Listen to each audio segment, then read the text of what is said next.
तो बच्चों चलिए आज का हमारा प्रश्न फलन एफ एक्स बराबर, यदि हम यहाँ से देखें मॉड एक्स माइनस 3 दिया गया है जब एक्स का मान 1 या 1 से बड़ा है, और यहाँ से x square minus x square बट्टे 4 माइनस 3x बट्टे 2 प्लस 13 बट्टे 4 जब एक्स का मान 1 से कम है। तो यहाँ से यदि हमें देखें, हमें बताना है कौन सा विकल्प सही है। तो इसमें विकल्प सही बताने के लिए हमें यहाँ से पहले इसे सरल करना होगा। तो यहाँ से इस प्रश्न को करने हेतु हमारे पास यहाँ से हमारी मुख्य अवधारणा कार्य करेगी। एक मुख्य अवधारणा तो यहाँ से हम यह लेके चलेंगे कि x की घात n का जब x के सापेक्ष अवकलन किया जाता है तो मान हमारे पास बराबर आता है n x की घात n माइनस 1। और यदि हम यहाँ से मॉड x लिखे तो मॉड x का मान या तो प्लस का x आता है या माइनस का x आता है।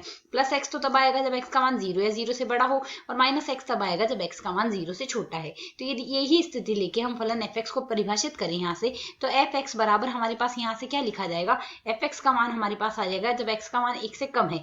यहाँ से स्थिति हमारे पास बन जाएगी x का मान 1 से कम तो हमें दिया गया है, अर्थात एक्स स्क्वायर बट्टे 4 है, माइनस का 3x बट्टे में 2 है, प्लस का 13 बट्टे 4 है। यह है जब x का मान हमारे पास यहाँ से 1 से कम है।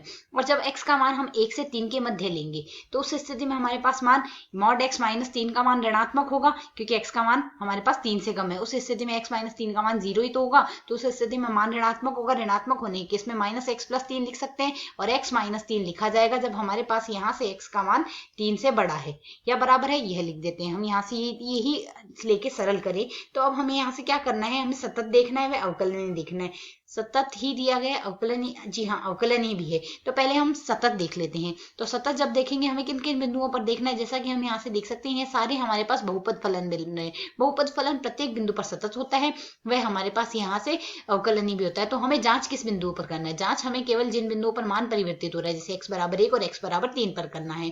तो यदि हम यहाँ से x बराबर 1 पर देख लेते हैं, पहले x बराबर 1 पर यदि देखेंगे तो बाईं सीमा हमारे पास क्या लिखी जाएगी, लिमिट h का मान अग्रसर होगा 0 की ओर, f 1 माइनस h लिखेंगे। f 1 माइनस h का मान हमारे पास यहाँ से क्या आ गया, 1 माइनस h का मान 1 से थोड़ा कम आ रहा है, अर्थात 1 से थोड़ा कम आ रहा है। उस स्थिति में हम यहाँ से प्रथम स्थिति में रखेंगे। तो प्रथम स्थिति में यदि हम यहाँ से मान रखते हैं x के स्थान पर 1 माइनस h और h का मान हम 0 ही लेंगे, तो मान हमारे पास यहाँ से क्या आ जाएगा, सीमा हमारे पास यहाँ से ये बन जाएगी 1/4 माइनस में 3/2 और प्लस में 13/4 आ जाएगा। तो यदि हम इसे सरल करते हैं, इसका मान हमारे पास यहाँ से क्या आएगा, इसको यदि हम सरल करेंगे मान आ जाएगा 2। ठीक इसी प्रकार यदि हम यहाँ से दाईं सीमा देखें आर एच एल बराबर हमारे पास यहाँ से क्या लिखा जा सकता है, लिमिट h का मान हम लेंगे 0 की ओर अग्रसर, f 1 प्लस h लिखेंगे, 1 प्लस h अर्थात 1 से थोड़ा बड़ा मान आएगा। 1 से थोड़ा बड़ा मान अगली स्थिति में आएगा, द्वितीय स्थिति में, जिसमें माइनस x प्लस h है। तो यदि हम सीमा आरोपित करेंगे, लिमिट h का मान अग्रसर लेंगे 0 की ओर, h के स्थान पर हम क्या लिख सकते हैं, 1 प्लस h आ जाएगा और माइनस हम साथ में लगा रहे हैं और प्लस में हम लिख रहे हैं यहाँ से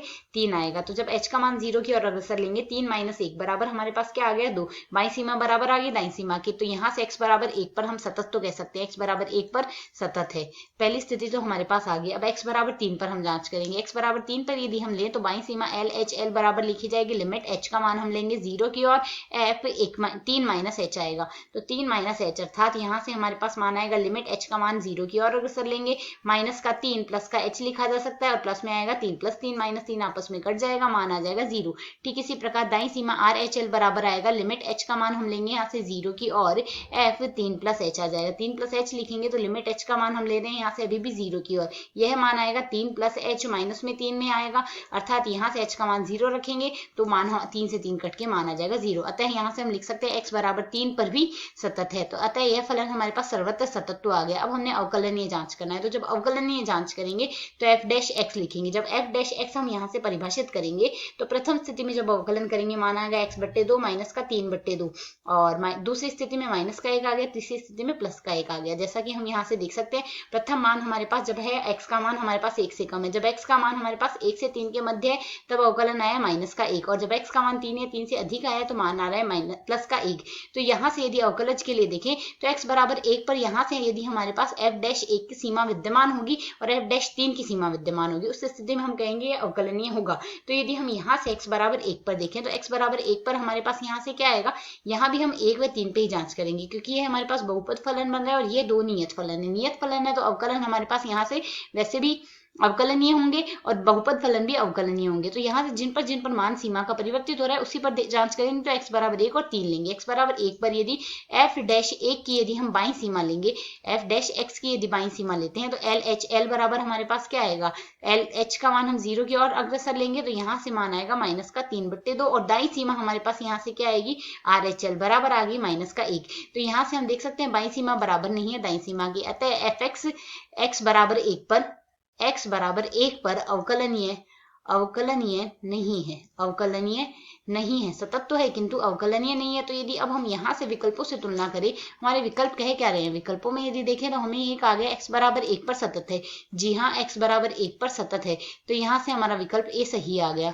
और x बराबर 3 पर भी सही है, सतत है, तो बी भी सही आ गया। सी हमारे पास अवकलनीय नहीं आया तो सी तो गलत आ गया। अब डी को और जांच कर लें, डी को और जांच करेंगे तो x बराबर 3 पर हम देखते हैं f डैश x की बाईं सीमा, f डैश x के लिए यदि बाईं सीमा LHL देखेंगे तो हमारे पास यहाँ से क्या आ रहा है, LHL आएगी, बाईं सीमा तो आ रही है -1। ठीक इसी प्रकार दाईं सीमा हमारे पास +1 आ रही है, बाईं सीमा बराबर नहीं आ रही दाईं सीमा की, अतः हम यहाँ से कह सकते हैं fx x बराबर 3 पर भी x बराबर 3 पर अवकलनीय नहीं है, x बराबर 3 पर भी हमारे पास अवकलनीय नहीं है, अतः यहाँ से हमारा विकल्प डी भी गलत हो गया। यहाँ से विकल्प ए व बी केवल ये दो ही विकल्प सही हल है। आशा है समझ आया। धन्यवाद।